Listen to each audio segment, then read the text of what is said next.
Chapter 3. Wives, in the same way submit yourselves to your own husbands, so that, if any of them do not believe the word, they may be won over without words by the behavior of their wives, when they see the purity and reverence of your lives. Your beauty should not come from outward adornment, such as elaborate hairstyles and the wearing of gold jewelry or fine clothes. Rather, it should be that of your inner self, the unfading beauty of a gentle and quiet spirit, which is of great worth in God's sight. For this is the way the holy women of the past, who put their hope in God, used to adorn themselves. They submitted themselves to their own husbands, like Sarah, who obeyed Abraham and called him her Lord. You are her daughters if you do what is right, and do not give way to fear. Husbands, in the same way, be considerate as you live with your wives, and treat them with respect as the weaker partner, and as heirs with you of the gracious gift of life, so that nothing will hinder your prayers. Finally, all of you, be like-minded, be sympathetic, love one another, be compassionate and humble.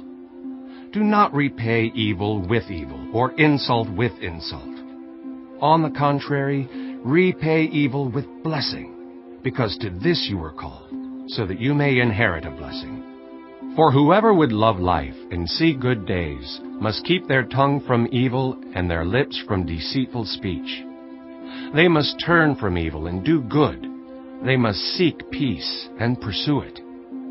For the eyes of the Lord are on the righteous, and his ears are attentive to their prayer. But the face of the Lord is against those who do evil. Who is going to harm you if you are eager to do good? But even if you should suffer for what is right, you are blessed. Do not fear their threats. Do not be frightened. But in your hearts revere Christ as Lord. Always be prepared to give an answer to everyone who asks you to give the reason for the hope that you have. But do this with gentleness and respect, keeping a clear conscience, so that those who speak maliciously against your good behavior in Christ may be ashamed of their slander. For it is better, if it is God's will, to suffer for doing good than for doing evil. For Christ also suffered once for sins, the righteous for the unrighteous, to bring you to God. He was put to death in the body, but made alive in the spirit.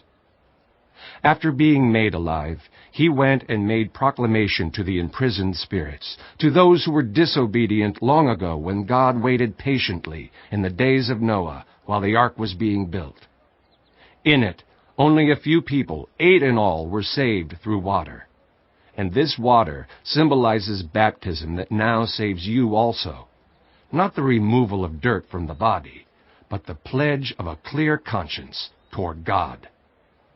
It saves you by the resurrection of Jesus Christ, who has gone into heaven and is at God's right hand, with angels, authorities, and powers in submission to him.